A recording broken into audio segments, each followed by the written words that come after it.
Imaginemos Tel Aviv nos anos 1950, uma cidade jovem, ainda se descobrindo sob o sol do Mediterrâneo.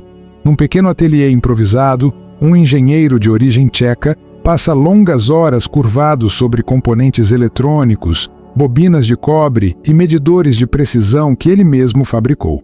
Seus vizinhos o conhecem como um inventor curioso, talvez excêntrico, alguém com um tipo de inteligência que não se encaixa bem em categorias. O que eles provavelmente não sabem é que esse mesmo homem, poucos anos antes, havia projetado o primeiro foguete do recém-nascido Estado de Israel, a semente do que um dia se tornaria o Cúpula de Ferro. Esse homem se chama Itzhak Ben-Tov, e embora poucos ainda saibam seu nome, as perguntas que ele decidiu fazer na meia-idade acabariam colocando em xeque algumas das certezas mais fundamentais sobre o que chamamos de realidade. Décadas mais tarde, em Boston, um cardioterapeuta analisa os dados de um equipamento que seu paciente acabou de devolver após semanas de uso. O dispositivo, um catéter de marca-passo, foi desenvolvido por Ben-Tov após ele emigrar mais uma vez, agora para os Estados Unidos, onde sua criatividade encontrou finalmente a escala que procurava. O mesmo homem que mediu ondas cerebrais em meditadores, agora projeta instrumentos cirúrgicos usados em hospitais do mundo inteiro. É uma combinação incomum para qualquer currículo: inventor de dispositivos médicos, místico rigoroso, teórico da consciência. Mas Ben-Tov nunca pareceu ver contradição nisso. Para ele, o microscópio e a meditação apontavam para o mesmo lugar. Este encontro que faremos hoje não é entre dois pensadores contemporâneos que se sentaram à mesma mesa, como às vezes acontece nas histórias da filosofia.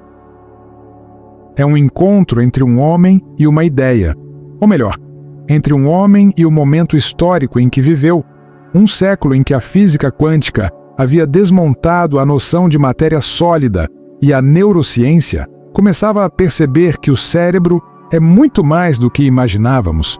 Ben-Tov não era neurocientista, nem físico com doutorado em uma universidade de prestígio.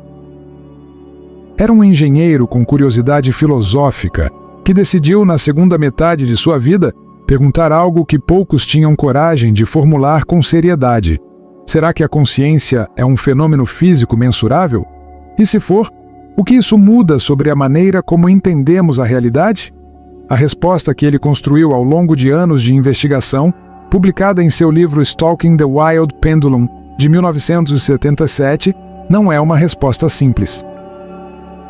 É um edifício de analogias, experimentos, modelos e intuições que começa no corpo humano, desce até o nível subatômico, sobe até a ionosfera terrestre e termina numa proposta sobre a natureza da consciência que ainda hoje provoca debate. Mas o que torna Ben-Tov fascinante para este canal não é apenas o conteúdo de suas ideias, é a maneira como ele as constrói, porque Ben-Tov era, antes de tudo, um contador de histórias.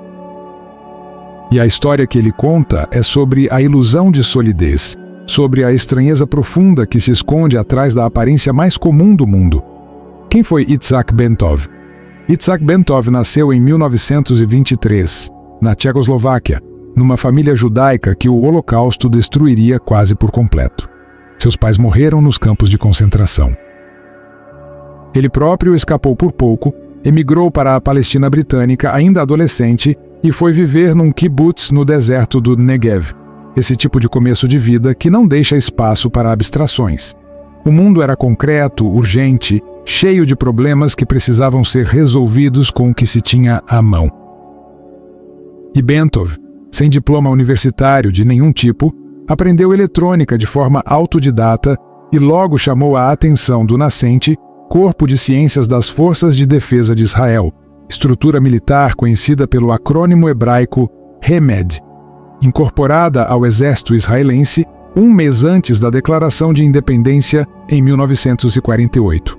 Foi no HEMED que Ben-Tov projetou o primeiro foguete de Israel para a Guerra da Independência. Havia um embargo mundial à venda de armas ao novo Estado judeu, e o HEMED precisava fabricar tudo com seus próprios recursos. Que um jovem imigrante tcheco sem formação formal tenha sido o responsável por essa façanha diz algo sobre o tipo de mente que ele tinha. O que diz ainda mais é o que veio depois.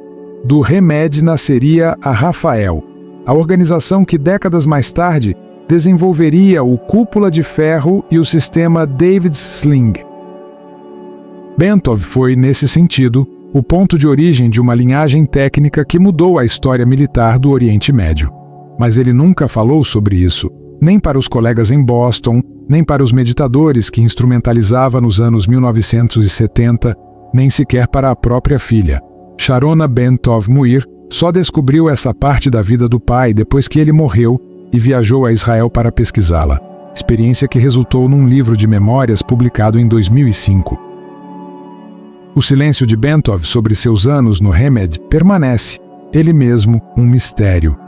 A mudança para os Estados Unidos em 1954 abriu novos horizontes. Bentov se estabeleceu em Massachusetts, montou um ateliê no porão de uma igreja católica em Belmont e começou a trabalhar no campo da instrumentação médica, desenvolvendo dispositivos para cardiologia que combinavam precisão mecânica com uma sensibilidade para o funcionamento do corpo que ia muito além do técnico. Em 1967, construiu o cateter cardíaco dirigível, hoje referência em procedimentos cardiológicos, e cofundou a Meditech Corporation, que mais tarde se tornaria parte da Boston Scientific. Mas foi ao mesmo tempo que Bentov descobriu a meditação, não como prática espiritual no sentido convencional, mas como fenômeno físico que parecia produzir efeitos mensuráveis no corpo. Essa descoberta mudou tudo. Bentov começou a instrumentalizar meditadores. Colocava sensores em seus corpos durante as práticas, media variações no campo eletrostático ao redor deles, registrava os micromovimentos produzidos pelo sistema cardiovascular em estados de profundo repouso. Não era o tipo de pesquisa financiada por grandes universidades. Era investigação independente, feita com a mesma meticulosidade que ele aplicava ao desenvolvimento de cateteres.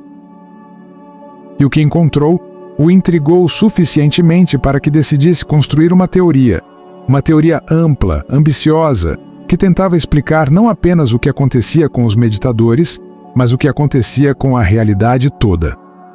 Stalking the Wild Pendulum, título que se traduz livremente como A Caça ao Pêndulo Selvagem, foi o resultado de anos nessa investigação. O livro foi publicado 2 anos antes de sua morte prematura, num acidente aéreo em 1939. Ele tinha 56 anos.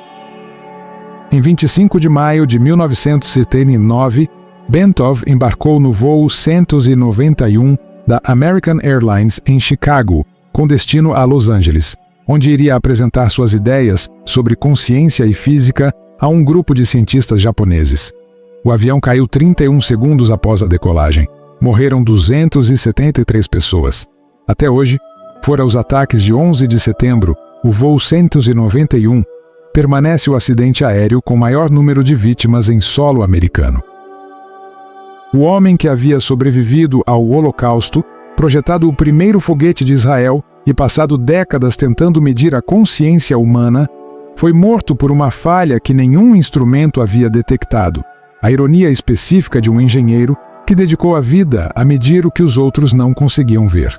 A tragédia levou consigo não apenas Bentov, mas também o segundo volume que ele estava escrevendo, e tudo o que ainda poderia ter descoberto. O que ficou é um livro denso, cheio de diagramas e analogias, que até hoje circula em comunidades que pensam nas bordas entre física, consciência e filosofia, e que começa com uma das imagens mais simples e devastadoras que se pode oferecer a quem quer questionar o que é real. O microscópio que dissolve a matéria.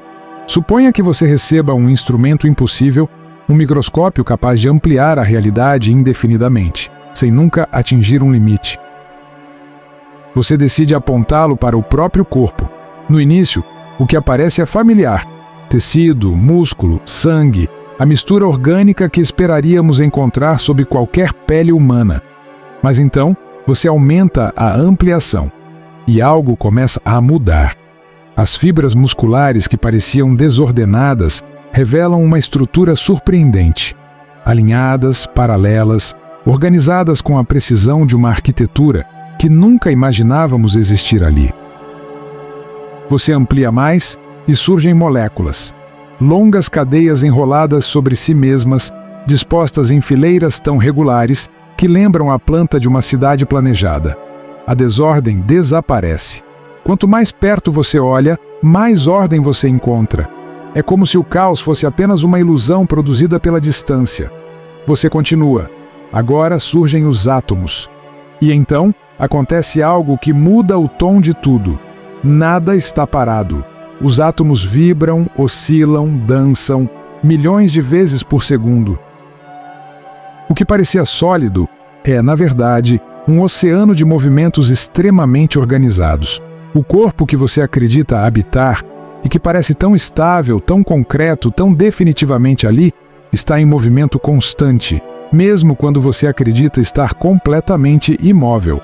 Mas é quando você amplia ainda mais que o verdadeiro espanto começa. Porque algo muito estranho acontece. Quanto mais você se aproxima do que esperava ser a base sólida da matéria, menos substância você encontra. As fronteiras ficam difusas, os contornos se dissolvem. Aquilo que parecia um objeto sólido começa a perder sua substância. E no lugar da solidez, aparece uma sensação inesperada. Vazio. Muito vazio. Bentov utiliza uma comparação que deixa essa estranheza concreta. Se o núcleo de um átomo de hidrogênio tivesse o tamanho de 1 milímetro, um pequeno grão de areia, a região onde os elétrons se movem estaria a cerca de 10 metros de distância. Entre essas duas regiões, quase nada. Espaço vazio. O que chamamos de matéria sólida é, em sua maior parte, ausência de matéria. É mais espaço do que substância, mais vazio do que preenchimento. E então, você foca no único lugar onde ainda esperava encontrar algo realmente denso: o núcleo. Mas o microscópio avança, e o núcleo também começa a mudar. Suas bordas perdem definição. Sua aparência sólida desaparece. Ele já não parece um objeto, parece uma pulsação, uma oscilação. Uma espécie de presença que surge e desaparece continuamente, como se existência e não existência fossem dois momentos de um mesmo ritmo. Bentov faz então a pergunta mais perturbadora de todo o capítulo: para onde foi o osso? Começamos observando algo rígido, concreto, tocável, mas ao atravessar cada camada da realidade, tecido, molécula, átomo, campo, o osso desapareceu. Primeiro transformou-se em cristais, depois em moléculas, depois em átomos, depois em espaço vazio. Depois em campos vibrando. O objeto tornou-se um processo, a coisa tornou-se um padrão, a matéria tornou-se movimento. É difícil ler essa passagem sem sentir um certo desconforto, porque ela não está apenas descrevendo fenômenos físicos, ela está desafiando a maneira como construímos nossa experiência do mundo.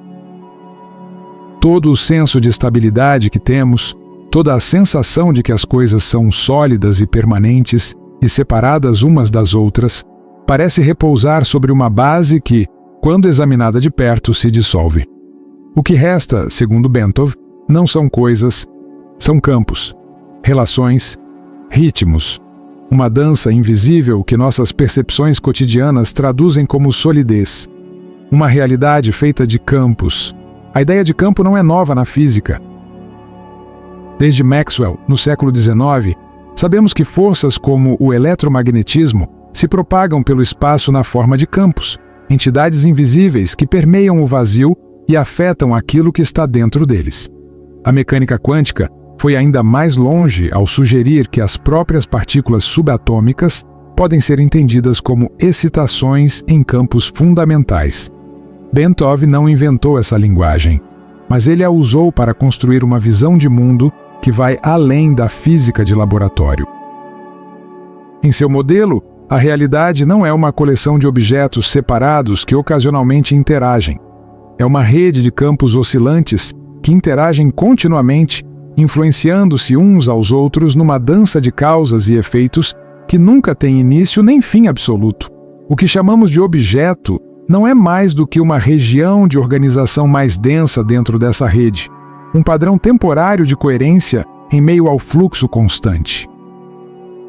Para tornar isso palpável, Bentov recorre a uma das metáforas mais elegantes de seu livro: a gelatina e as uvas passas.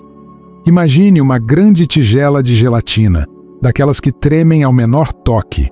Dentro dela, espalhadas por toda a sua extensão, centenas de uvas passas. Cada uma ocupa uma posição diferente, e à primeira vista parecem independentes, separadas, vivendo em seus próprios espaços.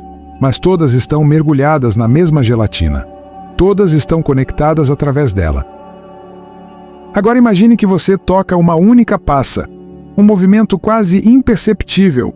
A gelatina responde, o movimento se espalha, pequenas ondas percorrem toda a estrutura, e quase imediatamente todas as outras passas começam a sentir aquela perturbação. Talvez de forma intensa, talvez de forma extremamente suave, mas nenhuma permanece completamente isolada. Isso, para Bentov, é como o campo eletrostático que existe entre a superfície da Terra e a ionosfera, a camada eletricamente carregada que envolve o planeta. Funciona em relação a nós. A Terra ocupa uma extremidade, a ionosfera outra. E nós, bilhões de passas vivas, estamos permanentemente suspensos dentro desse imenso meio, vibrando, nos movendo, influenciando e sendo influenciados continuamente. Esse sistema não é apenas uma estrutura passiva, ele ressoa. A cavidade formada entre a superfície terrestre e a ionosfera funciona como uma gigantesca câmara de ressonância global, e como qualquer câmara, possui frequências naturais próprias, modos preferidos de vibração que emergem da sua geometria. O físico alemão Winfried Schumann calculou matematicamente essa frequência em 1952, e ela leva hoje seu nome: a ressonância Schumann. Seu valor fundamental é de aproximadamente 7,83 Hz, pouco menos de 8 ciclos por segundo, um pulso tão lento e tão constante que atravessa o planeta inteiro como um batimento cardíaco invisível, gerado continuamente pela atividade elétrica das tempestades ao redor do globo. Não é uma frequência que ouvimos, não é uma frequência que sentimos conscientemente, mas ela está lá, o tempo todo, envolvendo cada ser vivo que habita a superfície da Terra desde que a vida existe neste planeta. O que chamou a atenção de Bentov foi algo que a maioria dos pesquisadores havia ignorado. Quando ele media os micromovimentos produzidos pelo corpo humano em estados de repouso profundo, as oscilações sutilíssimas do esqueleto geradas pelo fluxo do sangue na aorta, pelos batimentos cardíacos, pela própria mecânica da respiração, encontrava valores que gravitavam nessa mesma faixa, aproximadamente entre 6,8 e 7,5 Hz. Próximo demais para ser coincidência, distante demais para ser identidade. Como duas cordas afinadas quase no mesmo tom, não uníssono perfeito, mas compatíveis o suficiente para que a ressonância entre elas seja uma possibilidade física real. Há algo profundamente perturbador e, ao mesmo tempo, libertador nessa imagem. Perturbador porque desfaz a ilusão de que somos entidades isoladas, separadas do ambiente por uma fronteira clara chamada pele. Libertador porque sugere que nenhum movimento, nenhuma perturbação, nenhum momento de organização acontece apenas para quem o vive. Tudo se propaga, tudo alcança algo além do ponto de origem. A pergunta que Bentov planta aqui não é filosófica no sentido abstrato.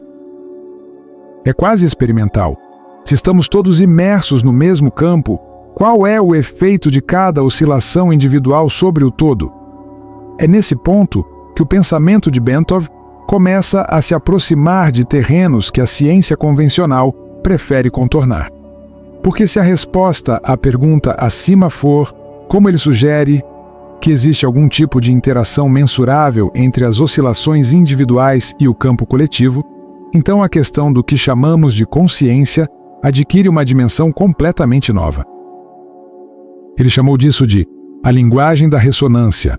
Para compreender o argumento central de Bentov, é preciso antes entender o que a física chama de ressonância. Quando dois sistemas possuem frequências naturais compatíveis e conseguem trocar energia, eles tendem a sincronizar seus movimentos. Não é uma questão de metáfora ou intuição. É uma propriedade matemática de sistemas oscilatórios que pode ser demonstrada em laboratório com precisão milimétrica. O exemplo clássico são os relógios de pêndulo. Dois relógios de parede pendurados na mesma superfície, oscilando em ritmos ligeiramente diferentes, tendem, ao longo do tempo, a sincronizar seus pêndulos. Pequenas quantidades de energia atravessam o material da parede, perturbando cada pêndulo de forma quase imperceptível a cada oscilação. Mas com o tempo suficiente, esse intercâmbio invisível é suficiente para que os dois relógios passem a bater no mesmo compasso, como se obedecessem a um único maestro. Esse fenômeno foi descrito pelo físico holandês Christian Huygens no século XVII e permanece um dos exemplos mais didáticos de como sistemas aparentemente independentes podem estabelecer uma coordenação espontânea. Bentov usa a ressonância como fio condutor de toda a sua teoria. Se a matéria é, em última análise, movimento organizado, se os átomos vibram, se os campos oscilam, se os órgãos do corpo pulsam em ritmos que podem ser medidos, então o fenômeno da ressonância deixa de ser uma curiosidade de laboratório e passa a ser uma estrutura fundamental da realidade. Tudo que existe está, de alguma forma, em conversa com tudo o que está ao seu redor. A questão não é se essa conversa acontece, mas em que frequência ela ocorre e o que ela produz.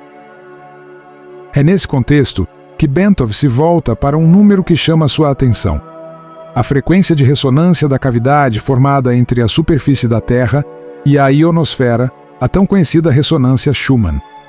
Como já mencionado, essa cavidade gigantesca envolve o planeta inteiro como uma casca elétrica invisível, ressoando naturalmente em torno de 7 ciclos por segundo, aproximadamente 7 Hz. Por muito tempo, foi apenas uma curiosidade da eletromagnetismo atmosférico, mas que guarda uma profunda semelhança com os micromovimentos do corpo humano em estados de repouso profundo, que ficam nessa mesma faixa, entre aproximadamente 6,8 e 7,5 ciclos por segundo.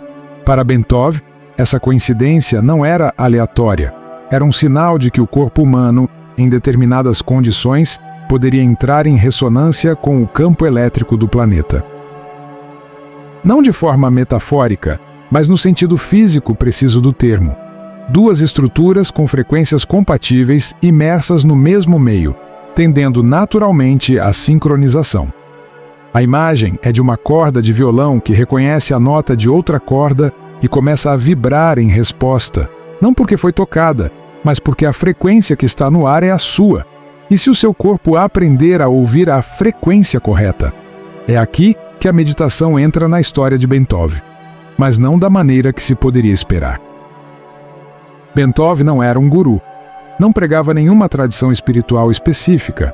Sua relação com a meditação era a de um engenheiro com um fenômeno que precisava ser mensurado, e o que ele mensurou o levou a uma hipótese que ainda hoje permanece provocadora. Em estados de meditação profunda, o corpo desacelera. A respiração fica mais lenta, o metabolismo diminui, o consumo de oxigênio cai. Isso é cientificamente estabelecido e não está em disputa. Mas Bentov foi além.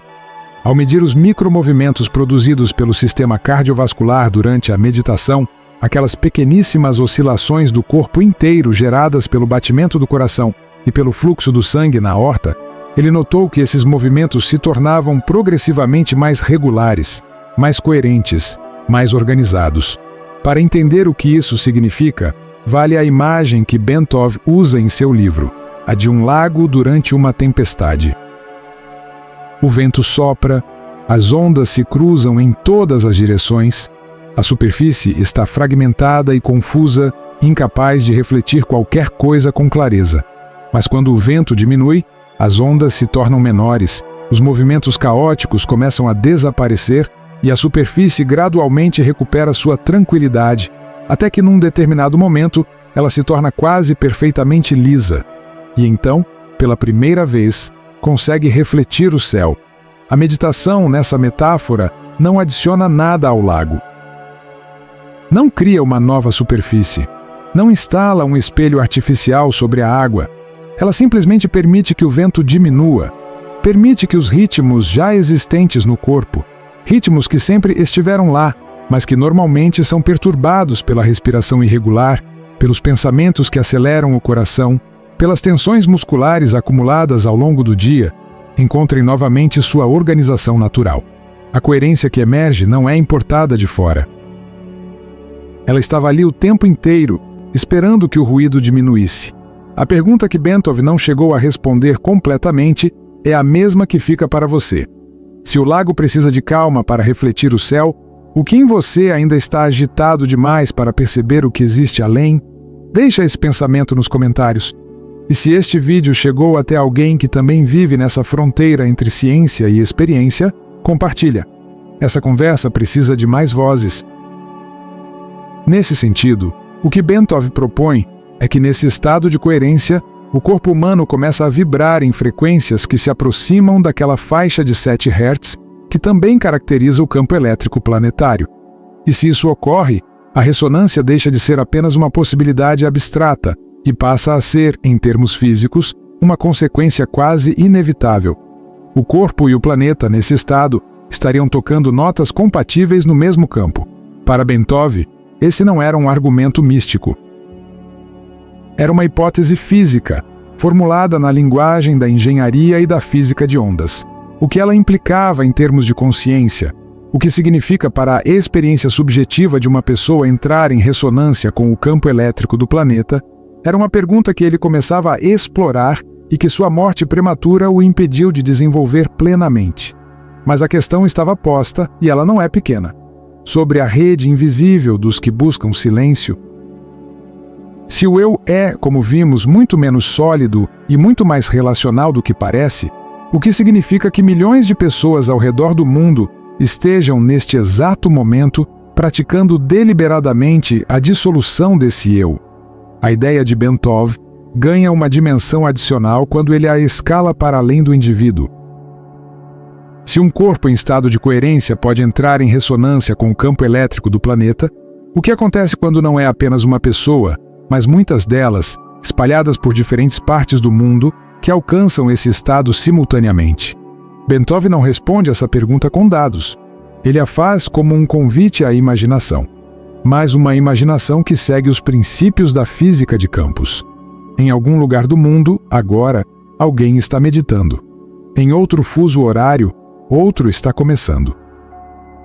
Em algum mosteiro no Tibete, numa sala de apartamento em São Paulo, numa praia ao amanhecer em Lagos, numa floresta no Japão, o estado que Bentov descreve está sendo alcançado continuamente, em diferentes pontos da superfície da gelatina planetária.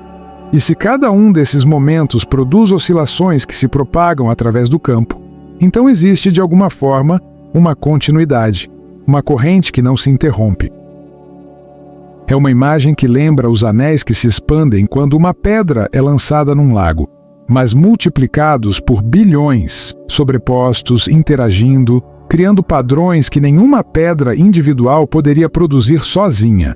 Bentov a descreve como uma espécie de nota musical contínua, sustentada por um coro disperso cujos integrantes nunca se encontram, não falam a mesma língua, não partilham a mesma tradição, mas que, no ato do silêncio profundo, convergem para a mesma frequência.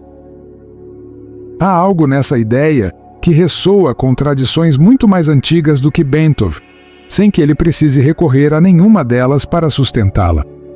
A ideia de que a consciência individual está conectada a algo maior do que ela própria aparece em formas diferentes em praticamente todas as culturas humanas. O que Bentov faz é tentar colocar essa intuição em linguagem física, não para reduzi-la, mas para levá-la a sério, de uma forma que o método científico possa acompanhar, ao menos em parte. Se ele estava certo ou não, é uma questão que permanece em aberto.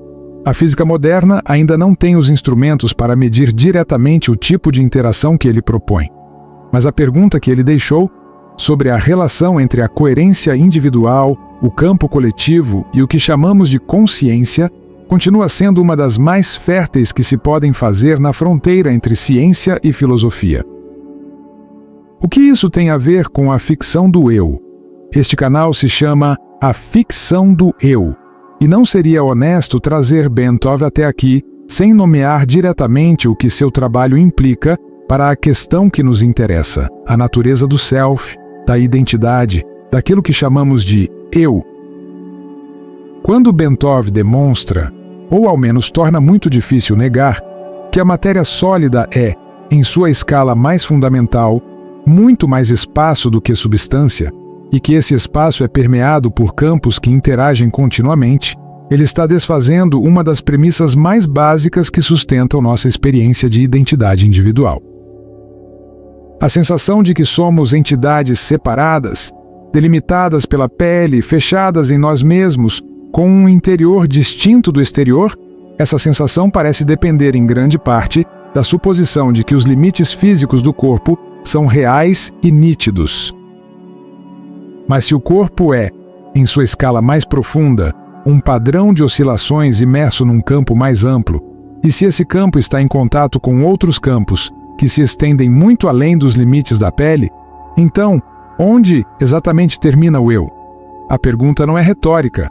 É a mesma pergunta que a neurociência contemporânea faz quando mostra que o cérebro não é um processador isolado, mas um órgão em constante diálogo com o corpo, com o ambiente, com outros cérebros. É a mesma pergunta que a filosofia budista faz há mais de 2 milênios, quando argumenta que o self é uma construção, uma história que contamos sobre uma série de processos que nunca foram tão coesos nem tão separados quanto pareciam. Bentov acrescenta a essa conversa uma camada que a filosofia e a neurociência tendem a deixar de fora: a física, não como metáfora, mas como argumento. Se a matéria é vibração organizada, e se a vibração se propaga e ressoa, e se nós somos parte do mesmo campo em que todas as outras coisas vibram e ressoam, então a separação entre o eu e o mundo não é apenas uma ilusão psicológica ou filosófica, é uma ilusão física, uma leitura errada da escala em que a realidade opera. Isso não significa que o eu não existe, significa que existe de uma forma diferente do que supomos.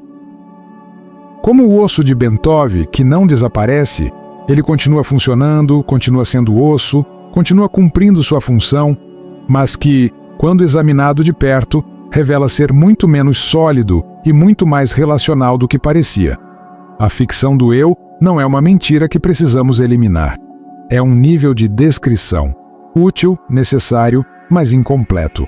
Uma aproximação que funciona na escala da vida cotidiana, mas que se dissolve quando levada a sério nas escalas em que Bentov operava. O legado de um inventor que mediu o incomensurável. Ele sobreviveu ao Holocausto, projetou foguetes, mediu o silêncio e morreu 31 segundos depois de decolar. O que uma vida assim deixa para trás? Itzhak Bentov morreu em 1979, sem ter terminado o trabalho que havia começado. O acidente que o matou levou embora também o segundo volume que estava escrevendo, as pesquisas que ainda pretendia realizar, as perguntas que ainda queria formular.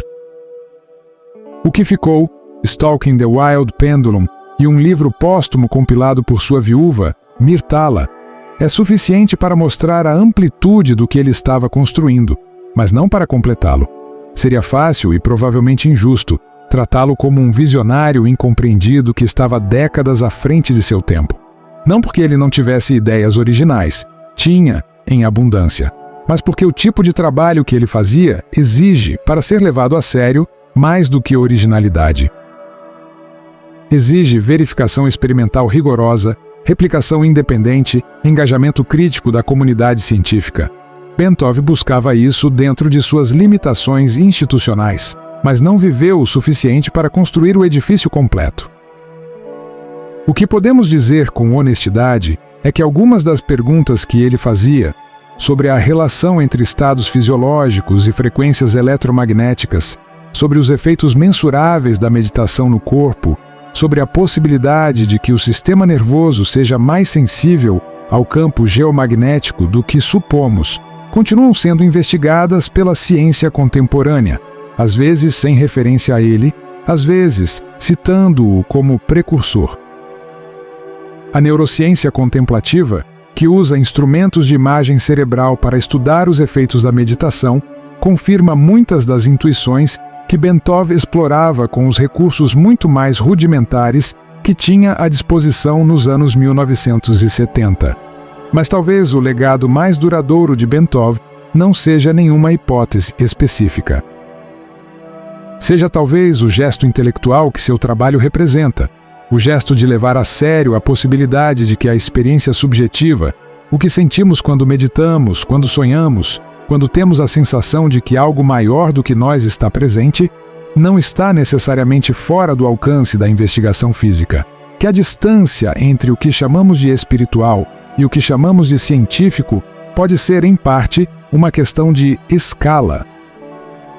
Que há fenômenos reais acontecendo nessa fronteira que ainda não temos instrumentos adequados para medir, mas que existem independentemente de nossa capacidade de medi-los. A pergunta que permanece: atravessamos átomo por átomo a ilusão de solidez da matéria. Agora resta a pergunta mais difícil: e a ilusão de solidez do eu? Chegamos perto o suficiente para vê-la se dissolver também? Chegamos ao final desta jornada com mais perguntas do que respostas, e isso, como qualquer bom filósofo diria, é um sinal de que chegamos a algum lugar. O que Bentov nos oferece não é um sistema fechado. É uma perspectiva, uma forma de ver a realidade que começa no corpo, desce até o nível subatômico e sobe até a escala planetária, tentando mostrar que essas escalas estão mais conectadas do que a experiência cotidiana sugere. Uma perspectiva que coloca em dúvida não apenas a solidez da matéria, mas a solidez do eu que a percebe. E essa dúvida não é negativa. Não é o tipo de dúvida que paralisa ou que produz ansiedade. É o tipo de dúvida que abre espaço, que faz a realidade parecer maior, mais interessante, mais misteriosa do que parecia antes. É a dúvida de quem aponta um microscópio para um pedaço de músculo e, em vez de encontrar tijolos sólidos, encontra dança. Em vez de matéria inerte, encontra ritmo. Em vez de substância separada do mundo, encontra campos em conversa permanente com tudo o que existe. Bentov passou boa parte de sua vida tentando medir o incomensurável, tentando colocar números no silêncio, gráficos na experiência do infinito. Pode ter chegado mais perto do que qualquer instrumento de sua época era capaz de confirmar. Pode ter chegado não tão perto quanto acreditava, mas a pergunta que ele fez, que tipo de informação as vibrações do corpo podem transportar e com o que elas ressoam além dos limites da pele, é uma pergunta que não perdeu sua força. Uma pergunta que, enquanto não for respondida com rigor suficiente, continuará valendo a pena ser feita.